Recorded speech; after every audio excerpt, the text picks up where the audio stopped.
ধস্য স্খলদপাদগতির্মোহ সকৃপা যষ্টিদানেন সন্ত সন্ত বলম বনম। শ্রীগুরু প্রেমানন্দে গৌর হরি।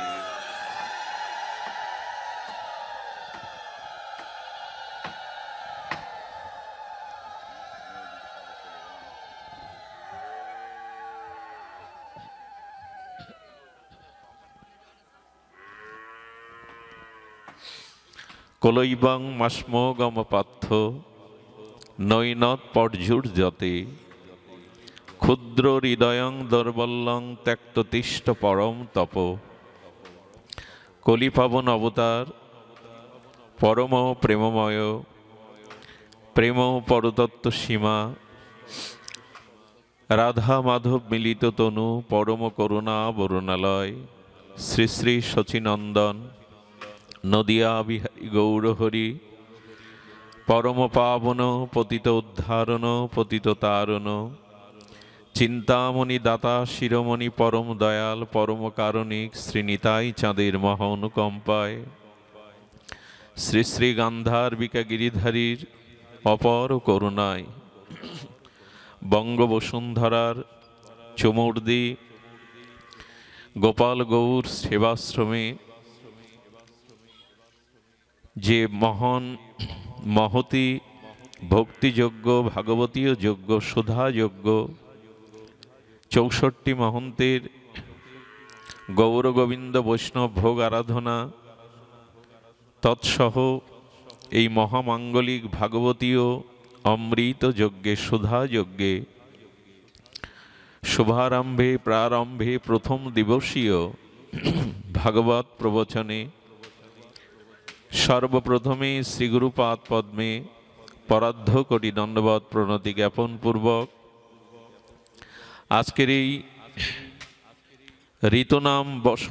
ঋতুনাম কুসুমাকার বসন্তের এহেন বঙ্গবসুন্ধরার শস্য শ্যামলা সোনার বাংলায় আমাদের সকলের প্রিয় যিনি আমাদের সকলের বুকে যিনি আশার আলো জাগান আমাদের না বলা অব্যক্ত ভাষা সিংহ গর্জনে যার মুখে প্রচারিত হয় আমাদের সনাতনী হিন্দুরা যার বাণীতে যার দীপ্ত প্রচারে যার দীপ্ত পদচারণায় যার শ্রী গুরু শক্তি সাধন শক্তি ত্যাগ ভক্তির মহিমায় আপামর সকলের হৃদয়ে যিনি আসন করে নিয়েছেন আমাদের এই ভাগবত পথে একজন আলোর দিশারি হয়ে যিনি আলোকিত করছেন বঙ্গদেশকে ওপার বাংলাকে আমাদের সেই অভিন্ন হৃদয়েষু পরম শ্রদ্ধেয় আমাদের সকলের উদ্দীপ্ত ভরসার স্থল শ্রী গোপীনাথ ব্রহ্মচারী বাবার রাতুল চরণে দণ্ডবৎ প্রণতি জ্ঞাপন করি। তারই হাতে গড়া তারই শিলগুরু মহারাজের ইষ্টদেবের আশীর্বাদে এই ধূলিকণাতে যারা শুভ পদার্পণ করেছেন অগণিত গৌড়ীয় বৈষ্ণব কুলতিলক মহন্তজন সাধুজন ভক্তজন সুধীজন মান্যজন শ্রদ্ধাশীলা দেবীমূর্তি কল্যাণিয়া মাতৃগণ পাঠের শুভারম্ভে প্রারম্ভে বন্দনাপূর্বক সকল ভক্তচরণে দণ্ডবৎ প্রণতি জ্ঞাপন করি। ভগবান বলছেন ক্লৈবং মাস্মগম পার্থ নৈনত পর্যুদ্যতে ক্ষুদ্র হৃদয়ং দৌর্বল্যং ত্যক্ততিষ্ঠ পরম তপ। প্রথম অধ্যায়ে শ্রীমদ্ ভগবদ গীতাতে ভগবান একটি কথা উচ্চারণ করেননি।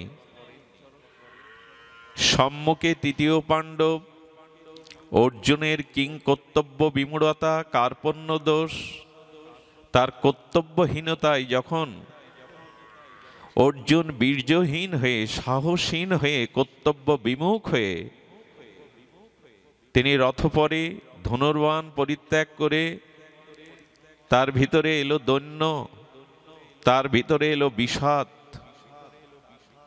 তো এই বিষাদগ্রস্ত কর্তব্য বিমূঢ় আর সম্মুখে যিনি সাহস হারিয়ে ফেলেছেন, কর্তব্য হারিয়ে ফেলেছেন, যিনি পথের দিক নির্দেশনা অনুভব করতে পাচ্ছেন না, এহেন অর্জুনকে গোবিন্দ একটা চাবুকের বাড়ি মারলেন। গীতাকার জগৎ স্রষ্টা অখণ্ড অদ্য পরতত্ত্ব ভগবান যেন একটা চাবুকের বাড়ি মারলেন। ঘুমন্ত কোনো মানুষকে জাগাতে হয় আঘাত করেই। আঘাত করলেন, ক্লৈবং মাস্মো গম পার্থ, তুমি আর্য সন্তান, তুমি সনাতনের এই সভ্যতায় জন্মেছ, আর্যবত্তায় জন্মেছ, তোমার ভিতরে এই ক্লীবতা কোথা থেকে এলো? ক্লৈবং মাস্মো গম পার্থ, তোমার ভিতরে অনার্য কিলিবতা নিরুৎসাহিতা কোথা থেকে এলো? নৈনত পর্যুদ্ধতে, কেন তোমার মধ্যে এই ক্লীবতা এলো? নিরুৎসাহিত হলে তুমি। ক্ষুদ্র হৃদয়ং দর্বল্যং ত্যক্ততিষ্ঠ, ভগবানের মহাদিব্যবাণী। ত্যাগ করো হৃদয়ের যে ক্ষুদ্র দুর্বলতা, তাকে ত্যাগ করো। ক্ষুদ্র হৃদয়ং দর্বল্যং ত্যক্ততিষ্ঠ পরম তপ, ওঠো, জাগো, হৃদয়ের দুর্বলতা ত্যাগ করো। পৃথিবীর সমস্ত পাপ, সমস্ত অন্যায় শুরু হয় দুর্বলতা থেকে। যে মানুষ দুর্বল, নিরুৎসাহিত, আশাশূন্য, সে জীবদ্দশায় মৃত। ভগবান বললেন ক্ষুদ্র হৃদয়ের দুর্বলতা ত্যাগ করো। ক্ষুদ্র হৃদয়ের দুর্বলতা ত্যাগ করো। ঠিক আছে বাবা, থাক। এই দুর্বলতা ত্যাগ করার মন্ত্র দিয়ে ভগবান তার শ্রীমুখের মহাদিব্য বাণী ঘোষণা করলেন দ্বিতীয় অধ্যায়ের প্রথমেই। ওঠো অর্জুন, কার্পণ্য দোষে ক্ষুদ্র দুর্বল হৃদয়ে অনার্যচিত এই দুর্বলতা তুমি এনো না। জয় শ্রী রাধে। তো আমাদের ভগবানের এই বাণী যদি, শ্রীমদ্ ভগবদ গীতা যদি আমাদের আদর্শ হয়, আমাদের সনাতন বৈদিক সভ্যতার যদি পথপ্রদর্শনায় দিব্য আলোকবর্তিকা গীতা তুলে ধরে থাকে, তবে ভগবান বললেন হৃদয়ের দুর্বলতা ত্যাগ করো। স্বামী বিবেকানন্দ ৩৯ বছর পর্যন্ত বেঁচে ছিলেন, এটা দীর্ঘ পরমেও নয়, কিন্তু সারা জগৎকে জানিয়ে গেলেন আর্য সভ্যতার সিংহ গর্জন।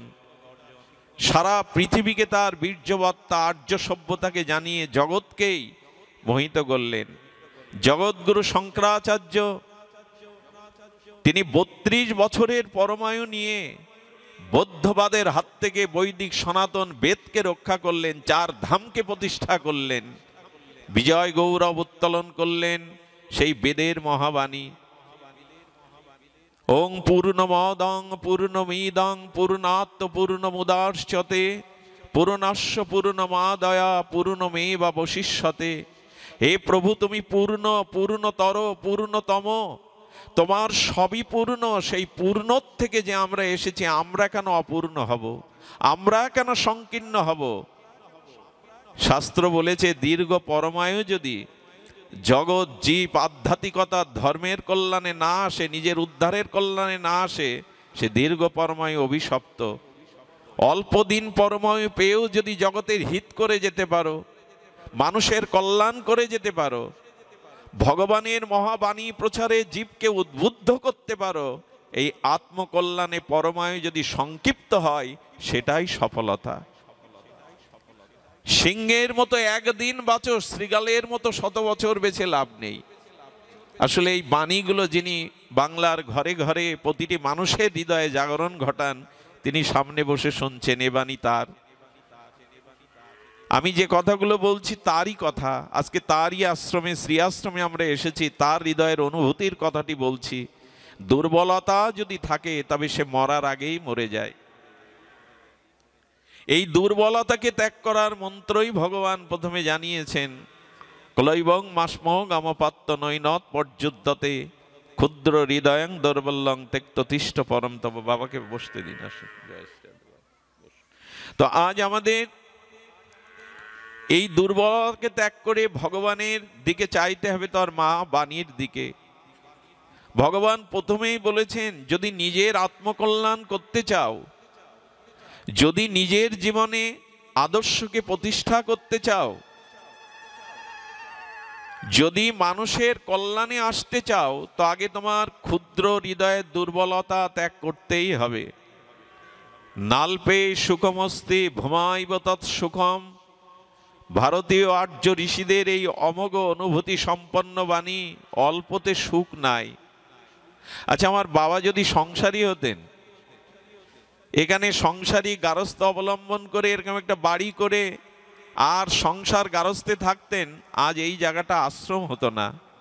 এই জায়গাটা আপনাদের শুভ উপস্থিত মঙ্গলময় উপস্থিতে হরিনামে হরিকথায় মুখরিত হয়তো এমন করে উঠত না। আজকে উনি ক্ষুদ্রতাকে ত্যাগ করেছেন, নিজের আত্মস্বার্থ, নিজের কেন্দ্রায়িত জীবন ত্যাগ করে বিস্তারে গেছেন। অল্পতে সুখ নাই। আমি বহু পূর্বে আপনাদের বলেছি, অল্পতে সুখ হতে পারে না। ঋষিরা বলছেন, নাল্পে সুখমস্তি, অল্পতে সুখ নাই, ভমাইব তৎসুখম। সবকিছু বড় করে ভাবতে শেখো। হৃদয়টাকে ক্ষুদ্র না এনে আমার আমার না করে আমি বাঁচবো, আমি ভালো থাকবো, এই ক্ষুদ্রতা ত্যাগ করে সবার ভালো, সবার কল্যাণের জন্য হৃদয় বিস্তার করো। আরে রন্ধনশালার ধোঁয়া আটকে থাকলে ওটা ঝুলকালি হয়, বিভু অনন্ত আকাশে উড়ে গেলে মেঘ হয়ে বরিশন হয়ে ধরিত্রীকে শীতল করে, মৃত বৃক্ষকে উজ্জীবিত করে। বড় জায়গায় গেলে কালি ঝোলে হয় না, মেঘ হয়ে বৃষ্টি হয়। সমুদ্রের উত্তাল তরঙ্গায়িত তরঙ্গমালা ঢেউকে যদি মাটির ঘটে জলবদ্ধ করে রাখো, ওখানে তরঙ্গ থাকবে না, ওখানে ঢেউ থাকবে না। তেমনি যদি অল্পতে থাকো, আমার আমার করে বাঁচো, আমার আমার করে থাকো, আনন্দ পাবে না, তরঙ্গ থাকবে না। সমুদ্রের তীরে দেখুন উত্তাল তরঙ্গায়িত উর্মিমালায় নয়ন মনকে আনন্দ দেয়। ওই ঢেউ থেকে মৃত্তিকার ঘটে এক ঘট জল তুলে নিন, তরঙ্গ থাকবে না, ঢেউ থাকবে না, কারণ অল্পের মধ্যে চলে এসেছে। স্বামী প্রণবানন্দ যোগাচার্য, এই আচার্য হিন্দু সংগঠক বলেছিলেন, যারা নিজের জন্য বাঁচতে আছে, যাদের কাছে সমাজ ধর্ম জাতির চিন্তায় যাদের মর্ম ব্যথা লাগে না, এরা কি মানুষ? এরা জগতে এলো আর গেল, তাতে জগতের কি ক্ষতি হয়? যারা জগতের চিন্তা করেনি। উত্তিষ্ঠিত জাগ্রত প্রাপ্য বরানন নিবেধত, উপনিষদের এই ঋষির বাণী, ওঠো জাগো, নিজের লক্ষ্যে পৌঁছানো না পর্যন্ত থেমে থেকো না। এই বাণী আজ আমরা স্মরণ করি। শুধু আমি বাঁচবো, আমি ভালো থাকাটাই ভালো থাকা নয়। ছোট্ট একটা মাছকে ছোট জলের পাত্রে মিনকে ছেড়ে দিন, অক্সিজেনের অভাবে ছটফট করবে। ওকে পুষ্করণীতে দিয়ে দিন, শুকিয়ে যাবে চৈত্র বৈশাখে, ওর অস্তিত্ব সংকটে পড়বে। ওকে নদীতে দিয়ে দিন, নদী মরে গেলে, তরঙ্গ থেমে গেলে নদীর জলেও মাছ ছটফট করবে, কিন্তু প্রশান্ত মহাসাগরে বঙ্গোপসাগরে মাছটি ছেড়ে দিন, জলের অভাবে আর কোনোদিনও ছটফট করবে না। বড়তেই শান্তি, হৃদয় বিস্তারই শান্তি, এটাই ভুলে গেছি। আমি আমার নিয়ে যারা ব্যস্ত, তারা জীবনে কিছু দিতে আসেনি, পেতেও আসেনি, কারণ দেওয়ার নামই পাওয়া। সুধীজন, যে কথাগুলি ওনার আমার মুখে, এগুলি যথার্থরূপে প্রকাশ হতে পারে না। যার যেমন অনুভূতি শ্রী গুরুদেব দিয়েছেন, ভজন সাধন অনুভূতি, সে সেরূপ ব্যক্ত করে। সুধীমণ্ডলে, আমি শুধু বলতে এসেছি এইটুকুই, আসুন আমরা আপন স্বার্থ চিন্তা পরিত্যাগ করে, আপনাদের মনে আছে সেই পঞ্চ পাণ্ডব তখন অজ্ঞাতবাসে এক গ্রামে প্রতিদিন এক অসুরকে, এক রাক্ষসকে এক একটা ঘরের এক একটা মানবকে দিয়ে আসতে হতো। যার পালা পড়েছে সেই বিধবা মায়ের একমাত্র অঞ্চলের ধন, তার সন্তানকে সেদিন রাক্ষসের হাতে তুলে দিতে হবে তার খাদ্য হিসাবে। কুন্তী মা এগিয়ে এলেন, তার চোখের জল দেখে বললেন, মা তোমার সন্তান যাবে না, আমার 5টি সন্তান, তোমার একটি, আজ আমার সন্তানই যাবে ওই রাক্ষসের কাছে। ভীমকে পাঠিয়েছিলেন, সেদিন নিজের সন্তানকে অঞ্জলি দিয়েছিলেন, তোমার একটি সন্তান, আমার 5 জন, আমার একজন যাক। এ কথা ভাবতে পারি আজকে আমরা? কুন্তীর মতো এই সাধ্যী রমণী, তিনি একটি সন্তানকেই দিয়ে দিলেন। আমাদের ক্ষুদিরাম বসু, তাকে যখন বলা হলো তুমি একটু মিথ্যার আশ্রয় নাও, যে বোমাটা তুমি নিক্ষেপ করনি। বললেন গীতা আমাকে মিথ্যা বলতে শেখায়নি। ফাঁসির আদেশের 7 দিন আগে জেলার তার রুমে গেলেন, যার 7 দিন বাদে মৃত্যু, তার মুখের ছবি, তার মুখের জ্যোতি, তার তেজোদীপ্ত ভাব দেখে বললেন এটা হতে পারে না, তোমার মৃত্যু চিন্তা নেই, সামনে তোমার ফাঁসিতে ঝুলানো হবে, কিন্তু তোমার দেহে কেন চেক নাই, তোমার দেহে কেন জ্যোতি প্রকাশ হচ্ছে, মৃত্যু ভয় ডর তোমার নাই? ক্ষুদিরাম বলেছিলেন শ্রীমদ্ ভগবত গীতা আমাকে শিখিয়েছে আমি মরি না, আমার মৃত্যু নেই। গীতায় মৃত্যু শব্দটা বলেনি, দেহন্তার, জয় শ্রীরাধে, দেহন্তার প্রাপ্তি বলেছেন, মৃত্যু শব্দ বলেনি। থাক বাবা, মৃত্যু শব্দ বলেনি, খোলস বদলানো, পোশাক বদলানো। গীতায় বারবার সে কথাই বলেছেন, অজর অমর চিন্ময় শাশ্বত সনাতন, তার মৃত্যু নেই, শুধু ঘর পরিবর্তন, পোশাক পরিবর্তন। বারবার তিনি বলেছেন যে গীতা আমাকে শিখিয়েছে আমার মৃত্যু নেই, আমি মৃত্যু ভয় করি না। ফাঁসির মঞ্চে যাওয়ার আগে কারো শেষ ইচ্ছা পূর্ণ করার জন্য সরকারের আইনের একটা বিধান আছে, তোমার শেষ ইচ্ছা কি? বলেন জেলার আপনি পূর্ণ করতে পারবেন না আমার শেষ ইচ্ছা। বলে দেখো, সংবিধানে আছে ফাঁসির আসামির শেষ ইচ্ছা শুধু তার মৃত্যুদণ্ড মহকুক বাদে অন্য ইচ্ছা সরকার পূর্ণ করবে। বলেন যদি তা পারেন তবে আমাকে এই ইচ্ছা পূর্ণ করুন, ফাঁসির মঞ্চে কালো কাপড় আমার মাথায় থাকবে না, ফাঁসির রশিটা কোনো জল্লাদ নয়, আমি নিজেই ফাঁসির দড়িটা আমার গলায় আমি ঝুলাবো হাসি মুখে। এরকম প্রস্তাব পেয়ে জেলার অবাক হয়ে গেলেন, ব্রিটিশ সরকারকে জানালেন। বলেন আইনে আছে শেষ ইচ্ছা পূরণ করার, তার কাছে জানতে চাওয়া হয়েছিল এই জাতীয় ইচ্ছা তোমার কেন হলো, কি বললো জানেন? আহা, ক্ষুদিরাম বলতো আমার মায়ের গর্ভ দিয়ে যে সন্তানগুলো আসতো তারা সব মৃত্যুবরণ করত ভূমিষ্ঠ হওয়ার পরে, তাই আমাকে জন্মের পরে এই গ্রাম বাংলার নিয়ম অনুযায়ী 1 কেজি খুদের দ্বারা মাসির কাছে মা আমাকে বিক্রি করেছিল যদি বেঁচে থাকি। 1 কেজি খুদের বিনিময়ে মা মাসির কাছে আমাকে বিক্রি করে, এই জন্য আমার নাম রাখে মাসি ক্ষুদেরাম। ছোটবেলায় অভাবের মাসির সংসারে কয়েকটা বকুল ফুলের মালা বিক্রি করে যা পেতাম তাই চলতো। মাসির বাড়িতে গীতাটা খুলে খুলে দেখতাম আমি, ওই ছিল আমার একমাত্র সাধনা। তার থেকেই আমি জীবন উৎসর্গ করার মন্ত্র পেয়েছি, ভগবানের কর্তব্য কর্মের মন্ত্র পেয়েছি। মালাগুলি নিয়ে যেতে গিয়ে গ্রামের এক রাধা মাধবের মন্দির দেখতাম, রাধা মাধবকে বলতাম তোমার এ দেশ পরাধীন, তোমার দেশের মানুষ দুর্ভিক্ষ অনাহারে ধুকে মরছে, আমি এই মালা বিক্রি না করলে হাড়ি জ্বলবে না, মাসির মুখে অন্ন উঠবে না, তাই মালা পরাবার ইচ্ছা থাকলেও রাধা মাধব পরাতে পারলাম না, যদি কখনো সুদিন আসে তোমার কণ্ঠে ফুলের মালা পরাবো। ফাঁসির আসামির হয়ে সেই চিন্তা করছিল ক্ষুদিরাম, আমি তো মালা পরাতে পারলাম না, দেশমাতৃকার জন্য আমি জীবন উৎসর্গ করলাম। আর এই ইচ্ছা কেন ছিল জানেন? বলেন মন্দিরে তুমি থাকো, এই দেহ মন্দিরেও তো তুমি আছো, ওই মন্দিরের থেকে দেহ মন্দির অনেক উন্নত। ইট কাঠ রাজমিস্ত্রির গড়া মন্দির, ওটা মিস্ত্রি দিয়ে করা হয়, আর এই দেহ মন্দির প্রভু তুমি গড়েছ। হে হৃদয় স্বামী অন্তর্যামী, তুমি তো আমার হৃদয়ে আছো। তাই দেশমাতৃকার জন্য ফাঁসির রশিটাকে মালা মনে করে আমার হৃদয়ে তোমাকেই শেষবারের মতো পরাবো আমি, এই আমার শেষ ইচ্ছা। একটা 18 বছরের ভারতীয় যুবক গীতার আদর্শে এই মন্ত্র নিলেন, আমার মৃত্যু নেই, আমি মরি না। ফাঁসির মঞ্চে হাসি মুখে নিজের দড়িটা নিজেই তুলে দিয়েছিলেন। আজ 18 বছরের যুবকদের এই প্রেরণা পান? কারা আসে ভাগবতে, কারা আসে যোগ্য অনুষ্ঠানে? যুবকরাই নাই। এক একটি গ্রামে যদি সনাতনী 20টা যুবক তারা ব্রহ্মচর্য সাহস বুকে নিয়ে আগলে থাকতো, প্রতিটি মাতৃজাতি, প্রতিটি মন্দির রক্ষা হতো। ইকো অত দিয়ে বারবার কেন হাত দিচ্ছ? জয় শ্রীরাধে, বোঝে না।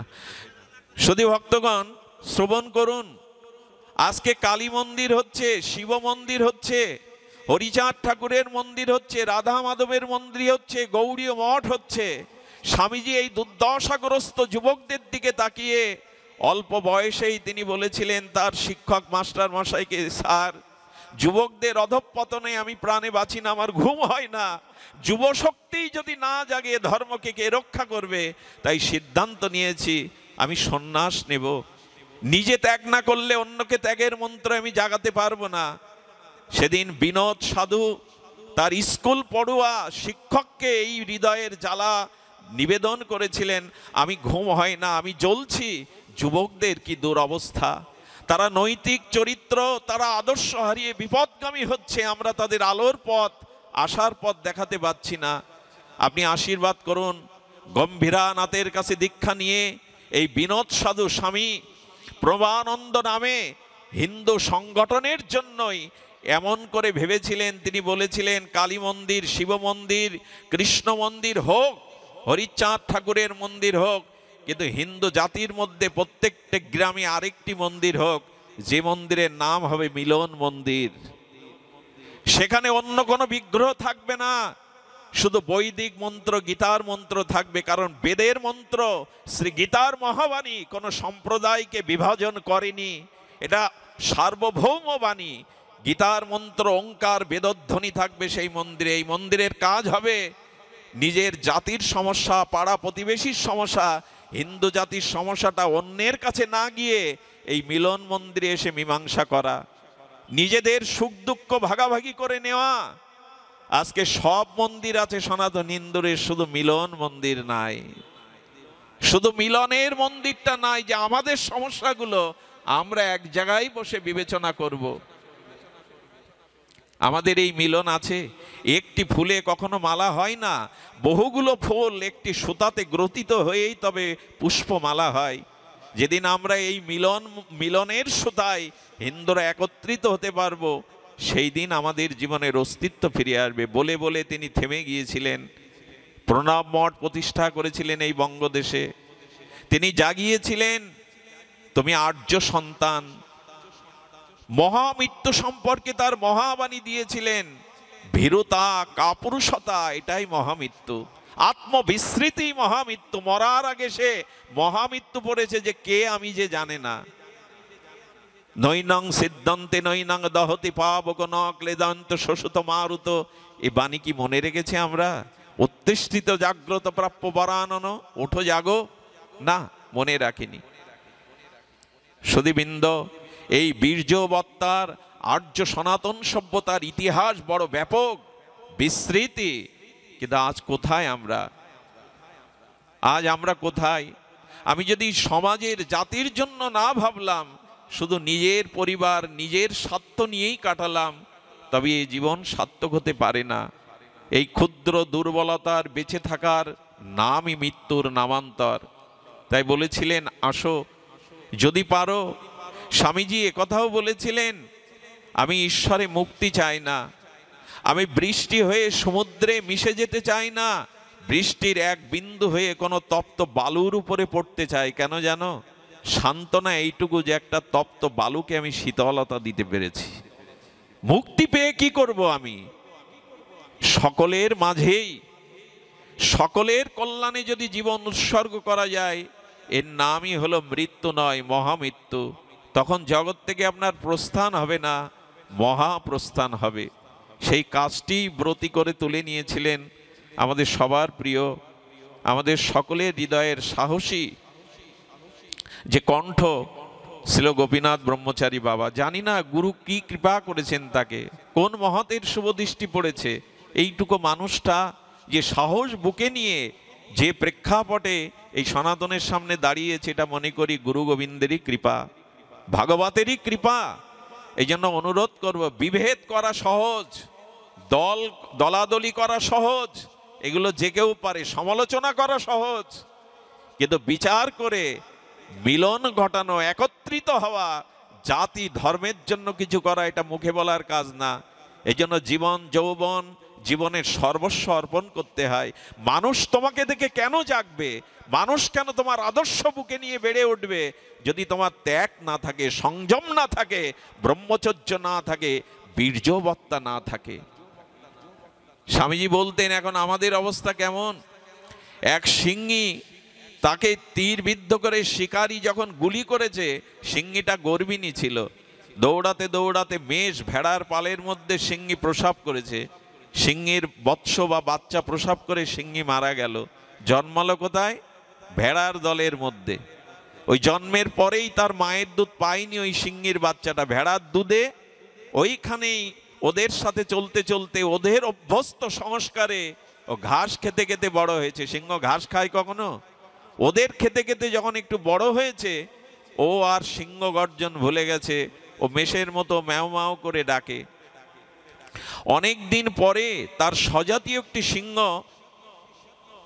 জল খেতে এসে বনের ওপারে দেখে যে মেষের দলের মধ্যে একটা সিংহের শাবক। বলে, বারে, সিংহ মেষের মধ্যে, ওর পরাক্রম কোথায় গেল? সঙ্গে সঙ্গে উনি কি করলেন, উনি গর্জন করছেন যাতে আমার গর্জনে ও দৃষ্টি দেয়, কিন্তু সিংহের গর্জন শুনে ওর গর্জন ভুলে গেছে। ওর যে বীর্যবত্তা, ওর যে পরাক্রম, ও ভুলে গেছে। সিংহ তখন নদী পার হয়ে এলেন, ওর সামনে একটা মেষকে শিকার করলেন, সেই মেষের মাংস কিছুটা রক্ত ওর মুখে তুলে দিলেন, তখনই ওর মুখ থেকে সিংহের গর্জন বেরোলো এতদিন পরে। এর অর্থ এইটাই, আমরাও আমাদের আত্মস্বার্থ, নিজের স্বার্থ, ওই মেষের দলে থাকতে থাকতে মেষ হয়ে গেছি। কিন্তু এরা যে সিংহ জাতি, এরা যে আর্য জাতি, এরা যে বুক পেতে দিতে পারে, এরা যে ধর্মের জন্য, জাতির জন্য মরতে জানে, এই পরাক্রমটা আমরা ভুলে গিয়েছিলাম। আমরা আত্মস্বার্থ, ক্ষুদ্রতা, দুর্বলতায় মেষের মধ্যেই বেড়ে উঠেছি, অথচ আমরা সিংহ সন্তান। যেদিন কোনো মহামানব এসে আমাদের জাগিয়ে দেবে, তুমি সাধারণ নও, তুমি সেই পরমের অংশ, জেগে ওঠো। এই মন্ত্র জাগাবার মানুষ ভগবানই পাঠাবেন, যুগে যুগে তিনি পাঠান।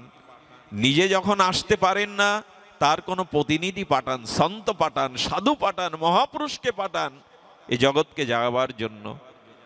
আমি জানি না, আমার পাঠের প্রসঙ্গ ছিল সামনে ভাগবত, কিন্তু আজ গীতার মন্ত্রই স্মরণে এলো। এটা হয়তো এই জাগার মহিমা, বাবার হৃদয়ের অনুভূতি। আপনাদের এইটুকু বলবো, আসুন আমরা এই মন্ত্রেই দীক্ষা নেই, এই মন্ত্রেই শিক্ষিত দীক্ষিত হয়ে উঠি, অপরের জন্য যেন বাঁচি, অপরের কল্যাণের জন্য যেন বাঁচি। তাতে আমাদের আত্মস্বার্থ ত্যাগ করতেই হবে, নিজের ক্ষুদ্রতা ভুলতেই হবে। একথা বারবার শাস্ত্রে এসেছে, বারবার আমাদের বেদ ও গীতার মন্ত্রে এসেছে বারবার। তবে হ্যাঁ, এইটুকু অনুরোধ করি, আগে শক্তি চাই। শক্তি না হলে আমার মতো এরকম মুখের বড় বড় মুখস্থ কথা দ্বারা সমাজ জাগানো যাবে না, জাতিকে জাগানো যাবে না। ভেতরে নিজের শক্তি চাই। এই জগৎ শক্তির কাছেই মাথা নত করে, এই জগৎ শক্তির কাছে নিজে অবনত হয়। শক্তি চাই। সেই শক্তি কি করে আসবে? গীতার মন্ত্রে ভগবান তাও বলেছেন, যে হি সংস্পর্শজা ভোগা দুঃখ জনয় এবতে আদ্যন্তবন্ত কন্তেও নতেষু রমতি বুধা। গীতার এই মহাবাণীতে ভগবান বললেন, শক্তি অর্জন করতে গেলে যেহি সংস্পর্শজা ভোগা, ভোগের থেকে দৃষ্টি ফিরিয়ে নাও। এই যে শব্দ, স্পর্শ, রূপরস, গন্ধ, এই প্রপঞ্চময় ভোগের আসক্তিতেই যদি জীবন যৌবনটা জলাঞ্জলি দাও, ওই ভোগেই যদি সমর্পণ করে দাও, দুঃখ ছাড়া, পরাজয় ছাড়া, গ্লানি ছাড়া জীবনে তুমি কিছু পাবে না। শক্তির কথা মুখে বললে জাগরিত হয় না, মানুষকে জাগানো যায় না। নিজের ভেতরে শক্তি সঞ্চয়ের জন্য ভগবান বললেন, আগে লোভ, লাভ, পূজা, প্রতিষ্ঠা থেকে নিজেকে সংযত করো। এই জগতের ক্ষুদ্র সুখ, স্পর্শজনিত সুখ থেকে নিজেকে নিয়ন্ত্রণ করো। শুনলে অবাক হবেন, লোকনাথ বাবা হিমালয়ের পাদদেশে বরফ ঢাকা শুভ্র বরফের উপরে ত্রিশূল পুঁতে যখন জপ করছেন, সামনে একটা বাঘিনী ছিল। সেই বাঘিনী তার শাবক প্রসব করেছে, কিছু বাঘিনীর বাচ্চা হয়েছে। বাঘিনী তখন গো গো করে কাঁদছে, কেন জানেন? একে তো লোকনাথ বাবা তেজোদীপ্ত শরীর, সামনে ত্রিশূল, মনে করছেন উনি শিকারী, আমার এই শাবকগুলো উনি মেরে ফেলবেন, শিকার করে নিয়ে যাবেন। বাঘটা যখন গো গো করছে, এই মহা যোগেশ্বর, মহাযোগী লোকনাথ বাবা উঠলেন। চিন্তা করতে পারেন কতটা বুকে তার আধ্যাত্মিক চেতনা, সাধন শক্তি, আধ্যাত্মিক শক্তি থাকলে বাঘের দিকে উনি এগিয়ে যাচ্ছেন। ত্রিশূলটা রেখে দিয়ে বাঘের মাথায় হাত রাখলেন। তোর বাচ্চাগুলো আমার কাছে নিরাপদ, ভয় নেই, আমি ওদের ক্ষতি করব না। শুনলে অবাক হবেন, ওই বাচ্চাগুলিকে বাবার চরণে রেখে বাঘিনী শিকারে বেরোতো। এটাই হলো সাধন শক্তি, মুখের কথায় হবে না। আমাদের উত্তরপ্রদেশে এক জঙ্গলের মধ্যে সাধু তপস্যা করতেন, গেলেন, গিয়ে দেখলেন গুহার সামনে দুটো বাঘ বাবাকে পাহারা দিচ্ছেন। বাঘ পাহারা দিচ্ছেন, বাবা তাদের বলেনি। ওরাও বুঝতে শিখেছে এই মহান আচার্য জগতের কল্যাণের জন্য তপস্যা করছে, তাকে রক্ষার জন্য এগিয়ে আসছে। সাধন শক্তি চাই, ভগবত শক্তি চাই। শুধু মুখস্থ করা বলিতে, মাইক কাপালে সমাজ জাতি জাগানো যাবে না। নিজের ভিতরে সংযত শক্তি চাই, নিজের ভিতরে সত্যতা চাই। আজ এই জাতি সত্য ভুলে গেছে। আমাদেরই ধর্মে, আমাদেরই আদর্শে সত্যের জয়গান ব্যাসদেব গেয়েছিলেন। কলিযুগের একমাত্র তপস্যা হলো সত্যই। যার ভিতরে সত্য নেই, তার সমস্ত তপস্যা বিফল, তার সমস্ত আরাধনাই বিফল। ভগবান সত্য সুন্দরময়, সচ্চিদানন্দময়। চিন্তা করতে পারেন, দেবতারা স্বর্গে বসেছে, বিশ্বামিত্রকে আহ্বান করেছেন। স্বর্গে আলোচনা করছেন নারদ যে পৃথিবীতে সূর্যের আলো ফ্যাকাশে হয়ে গেছে, সূর্যের আলোর জ্যোতি এখন নেই। একজনের জ্যোতি প্রকাশ হচ্ছে, সে হলো অযোধ্যার সূর্যবংশীয় রাজা হরিশ্চন্দ্রের সত্য ত্যাগের আলোকে সূর্যের আলো ক্ষীণ হয়ে গেছে। এদিকে ধ্যান দিন, বাবা যেন কথাটি শোনে, বাবাকে শোনানোর জন্যই কথাটি। সত্যের দ্বারা, সত্যের তেজে বিশ্বামিত্র দেবতাদের সামনে নারদ বলছেন এখন সূর্যের আলো আর দরকার নেই, সূর্যের আলো ফ্যাকাশে হয়ে গেছে। এখন বিশ্বামিত্র মুনিকে শোনাচ্ছেন নারদ, রাজা হরিশ্চন্দ্র চক্রবর্তী সম্রাট অযোধ্যার এই সূর্যবংশীয় মহাপুরুষ, তার সত্যের তেজে সূর্যের আলো ক্ষীণ হয়ে গেছে। চিন্তা করতে পারেন। বিশ্বামিত্র বললেন তাহলে তো দেখতে হয়। বিশ্বামিত্র ছিল ক্ষত্রিয় ব্রাহ্মণ, উনি জন্মসূত্রে ব্রাহ্মণ ছিলেন না, তপস্যার দ্বারা ব্রাহ্মণ অর্জনত্ব করেছিলেন, ব্রাহ্মণত্ব অর্জন। উনি তো এমনি একটু ক্রোধী ছিলেন, রাগী ছিলেন। বিশ্বামিত্র বললেন নারদ, স্বর্গে বসেও কথা আমি মানব না, আমি পরীক্ষা করতে চাই তোমার হরিশ্চন্দ্র কতটা তেজদীপ্ত, সত্যের অধীশ্বর। এলেন, ব্রাহ্মণ বেশ ধরলেন, ঘটনা জানা, তবু যেটুকু স্মরণ করা যোগ্য, সত্যই এই ধর্মের তপস্যা, সত্যই মানুষকে শক্তি দিতে পারে, সত্যই মানুষকে অমরত্ব দিতে পারে, সত্যই মানুষকে নির্ভীক করতে পারে, সত্যই ভগবানের চরণে ভক্তকে স্থান করে দিতে পারে। যেখানে সত্য নেই সেখানে তপস্যা নেই, সেখানে ভগবান নেই, সেখানে কল্যাণ নেই। সত্য যেখানে, তার উপরেই সব দাঁড়িয়ে। বিশ্বামিত্র ব্রাহ্মণের রূপ ধরলেন, বলে রাজা দান দাও। কি চাই ব্রাহ্মণ? হে মহামানব এসেছেন দুয়ারে, কি চাই? বলেন যা চাবো প্রতিজ্ঞা করতে হবে, আমাকে দেবে। বলেন প্রতিজ্ঞা করছি, আপনি বলুন কি চাই। বলেন তোমার রাজ্যটাই আমাকে দিয়ে দাও। তথাস্তু বলে দিলেন মুহূর্তেই। গল্প নয়, কাহিনী নয়, ভুলে গেছি আমরা হরিশ্চন্দ্রের সত্যের মহিমা।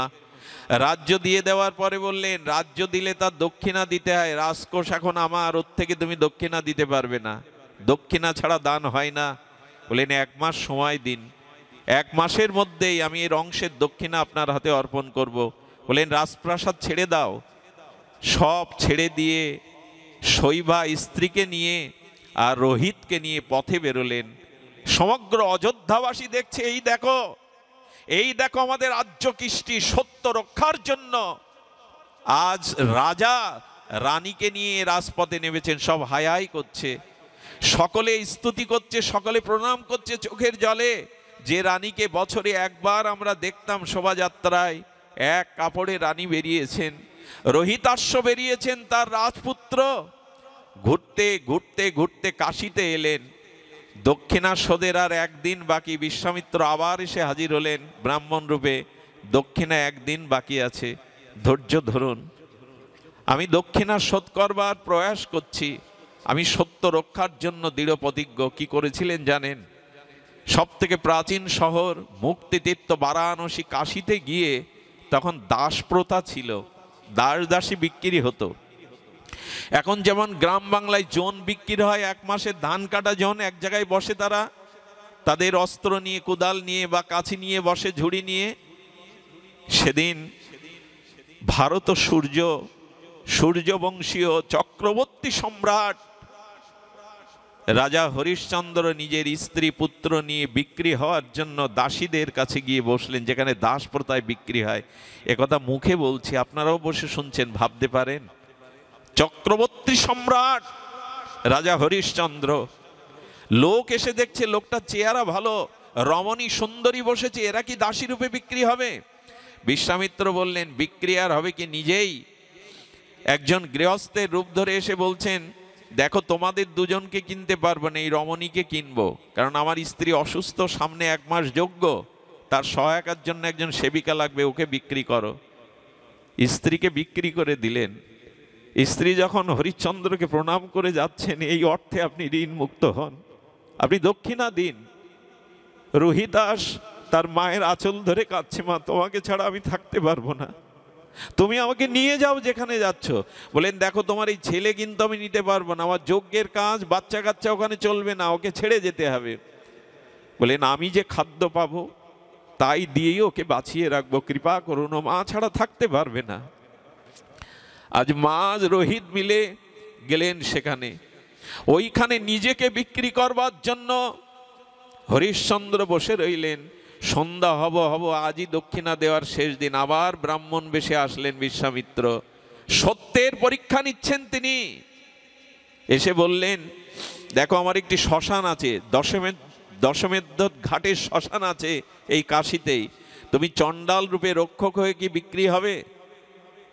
ভাবছেন চক্রবর্তী সম্রাট রাজা হরিশ্চন্দ্র শ্মশানের চণ্ডালের জন্য নিজেকে বিক্রি করে দক্ষিণা দিয়ে দিলেন। গিয়ে দেখছে লাশ পচা, চারিদিকে শগুনের রাগ, শৃগাল কুকুর, স্খলিত গলিত রাস, চারিদিকে লাশের গন্ধ। রাজা হয়ে লাঠি নিয়ে দাঁড়ালেন, সেই লাশগুলো পোড়ায় আর ওর মধ্যেই পড়ে থাকে শ্মশানে। বললেন, খাওয়ার ব্যবস্থা কি জানেন? ওখানে যে পিণ্ড দেয়, ওতে কিছু আটা চাল কলা বেঁচে যায়, তাই খেয়ে জীবন ধারণ করছেন চক্রবর্তী সম্রাট রাজা হরিশ্চন্দ্র। কিসের জন্য জানেন? সত্যকে ধরে রাখবার জন্য। এই হলো সনাতন, এই হলো আর্য জাতির ইতিহাস। উনি ওইখানেই পড়ে থাকলেন, আর তার শরীর চণ্ডালের মতোই হয়ে গেল, রৌদ্র পুড়ে তাপে আগুনে দাড়ি হয়ে গেল।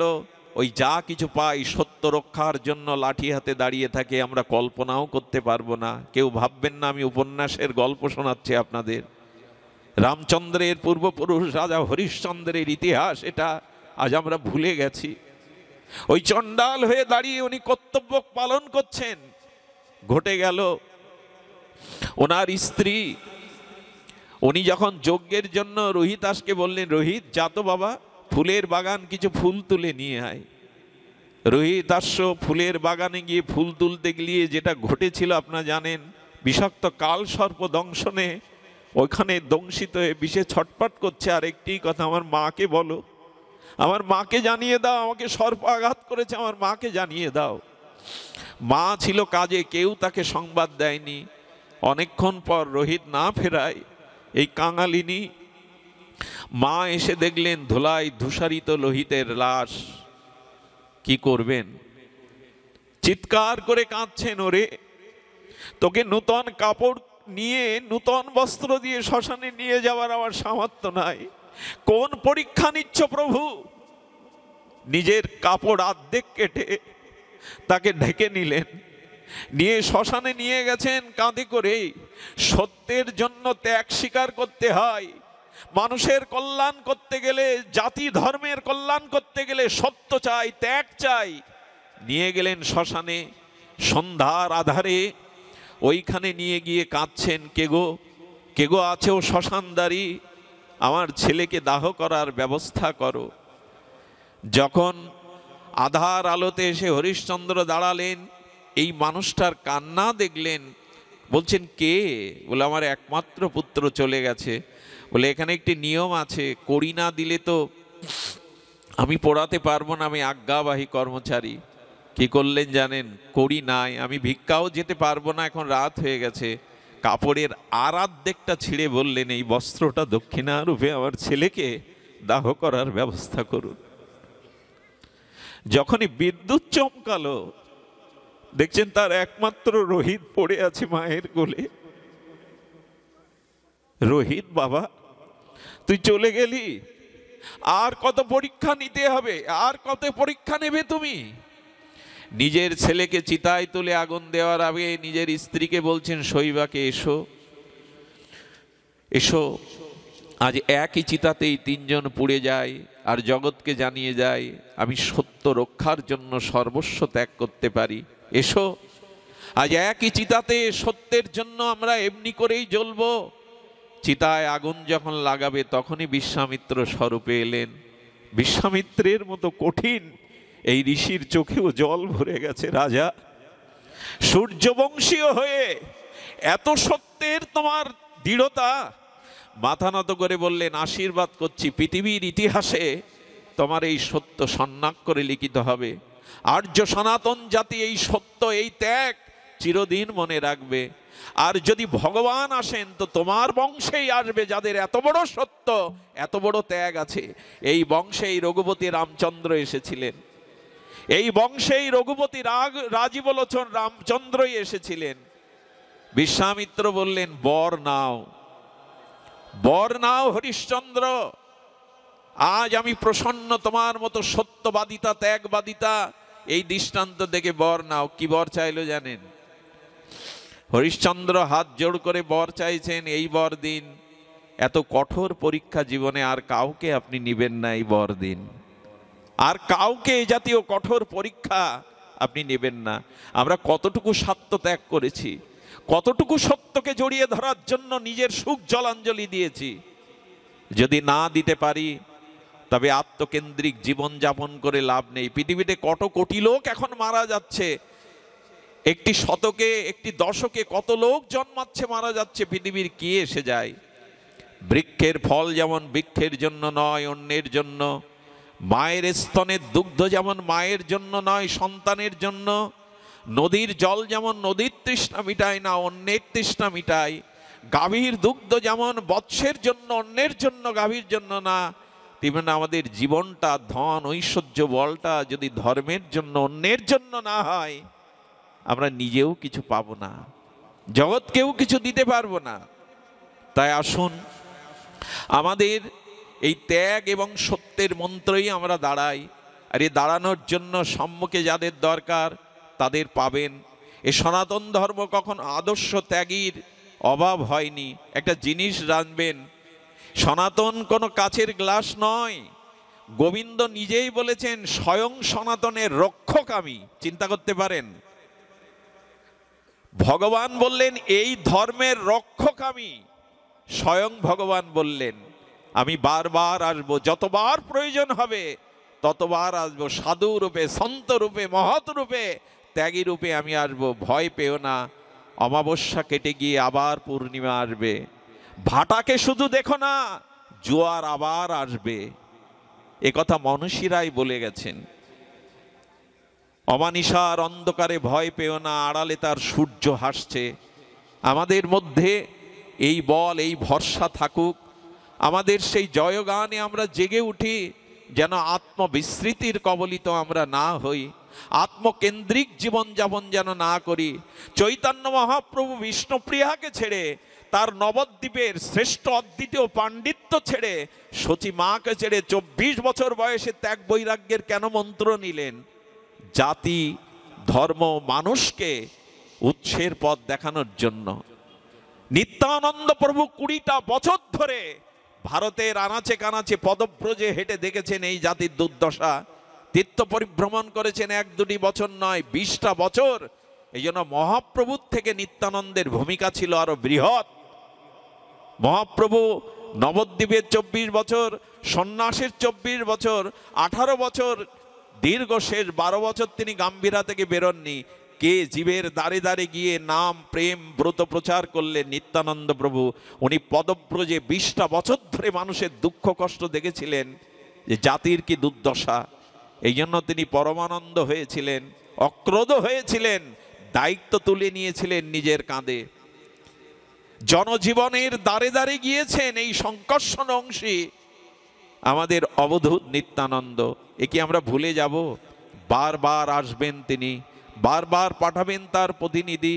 এই জন্য আসুন, কিছু না পারি পাড়া প্রতিবেশীর মানুষটাকে অশান্তির কারণ না হয়ে তাকে একটু শান্তি দেই। ঘর থেকে শুরু করুন। পিতা মাতাকে, আমাদের সর্বজনমান্য মহাযোগী লোকনাথ বাবা বললেন, ওরে পিতাকে যে বইতে পারল না সে পরম পিতা কি করে বইবে? ক্ষুদ্রকে যে ভালোবাসতে পারে না সে বৃহৎকে কি করে ভালোবাসবে? অল্প যে নিতে পারলো না সে বেশি নেবে কি করে? এই জন্য ঘর থেকেই শুরু করেন। নিজের ত্যাগ বৈরাগ্য, পিতা মাতা, পাড়া প্রতিবেশীকে ভালোবাসতে শিখুন। একটা মানুষ কেমন এ যদি জানতে চান তার প্রতিবেশীর কাছে খোঁজ নেবেন, এই মানুষটা কেমন। আপনি যদি আপনার ঘর, আপনার প্রতিবেশী, আপনার আশেপাশে শান্তি না দিতে পারলেন তা আপনি বিশ্ব শান্তির কল্পনা করবেন কি করে? ভগবত ধামে যাওয়ার আশা করেন কি করে? অন্যকে শান্তি দিন, তবে আপনি শান্তি পাবেন। ক্রিয়া এবং প্রতিক্রিয়ার এই সংসার, যতটুকু দিবেন ততটুকু পাবেন। আমি আপনাদের কাছে অনুরোধ করি, অনুরোধ এইটুকুই, আসুন নিজের জন্য নয়, সেই ক্লগ্বায় মাস্ম গামপাত্য নৈনত পর্যুদ্ধতে ক্ষুদ্র হৃদয়ন্দর বল্লং তেক্ত তিষ্ঠ পরম তপ। স্রোতের জল যদি স্রোতে থাকে দূষিত হয় না, ওই স্রোতের জলটা তুলে আর নদীর তীরে গর্ত করে ওর মধ্যে ঢেলে দিন, দেখবেন ওই স্রোতহীন জল অল্প গর্তের মধ্যে থেকে নির্মলতা হারিয়ে ফেলেছে, দূষিত হয়ে গেছে। স্রোতের মধ্যে থাকলে দূষণ হয় না। আসুন না, আমরা এই সনাতনী, আমরা আমাদের স্বজাতি আর বিশ্ববাসীর জন্য স্রোতের মধ্যে থাকি, কেন আবদ্ধ হয়ে থাকবো আর আমার আমার করে? শুধু ভক্তমণ্ডলী, তাই স্রোতময় জীবন হোক আমাদের। আমি বাবার এই আশ্রমে প্রথম এলাম, উনি আগে 2-1 বছর বলেছেন, আমি বড় অপরাধী, ওনার চরণে আসতে পারি না। উনি এই অধমকে, এই জীবাধমকে, এই বিষয় নরকের কীটকে অত্যন্ত ভালোবাসেন। আজকে আমার পাঠ আছে আরেক জায়গায়, জানি না সেখানে ধরতে পারবো কিনা, তবু বাবার আশীর্বাদ, বাবার নূতন আশ্রম, বাবার নূতন স্বপ্ন, এই স্বপ্ন, এই ধুলি, এই স্বপ্নের এই উচ্ছ্বসিত তরঙ্গের একটু তরঙ্গ অঙ্গে মাখবো বলে, হৃদয়ে মাখবো বলে বড় প্রত্যাশা নিয়ে এসেছে। একটা অনুরোধ করব, আসুন আমরা যা না পারি, অন্য যেটা পারে তাকে পারার সাহস দেই, তার পাশে দাঁড়াই। এই যে 4টি খুঁটির দ্বারা এই বেদিটা, ব্যাসপীঠের বেদিটা তৈরি হয়েছে, একটা খুঁটি ভেঙে পড়ুক, দেখবেন এটা কাত হয়ে পড়বে, সামঞ্জস্য থাকবে না। তাই আসুন এই মানুষটাকে সামনে পেয়ে আমরা পাশে দাঁড়াই। আমাদের যার যেটুকু, যার আশীর্বাদ দেওয়ার আছে সে আশীর্বাদ দিন, যার প্রেরণা দেওয়ার আছে প্রেরণা দিন, যার কিঞ্চিত অর্থ দেওয়ার আছে অর্থ দিন। একটা আশ্রম মানেই এখানে আরো মানুষ উজ্জীবিত হবে, ভগবানের ভোগ রাগ ভজন কীর্তন এই চরিত্র গঠন হবে। বাবা একটু আসুন, কিছু বলবেন না? আচ্ছা বাবা, জয় রাধে। তো আসুন আমরা এই আশ্রমের কল্যাণকামী উত্তর উত্তর শ্রীবৃদ্ধি কামনা করে এই ভাঙা ফরিদপুর, মকসেদপুর এই অঞ্চলের সমস্ত ট্যাকেরহাট যা আশেপাশে আছে সবার শুভাগমনকে স্বাগত জানাই।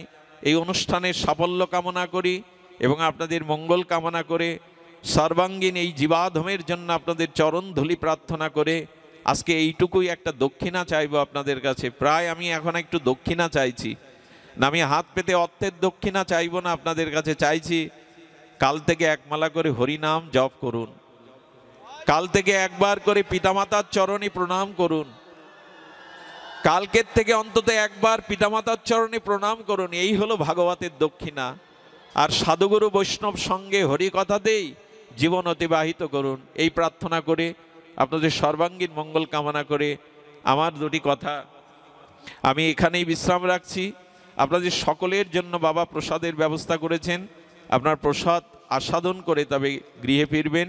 জয় হোক আজকের অনুষ্ঠানের, জয় হোক সমাগত গৌর ভক্তমণ্ডলীর, জয় হোক জয় সনাতন জাতির, জয় শ্রী গুরু প্রেমানন্দে গৌর হরি বল, জয় রাধে।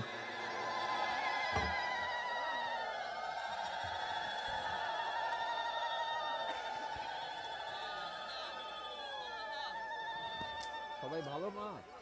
জয় রাধে, জয় রাধে। ভালো আছো?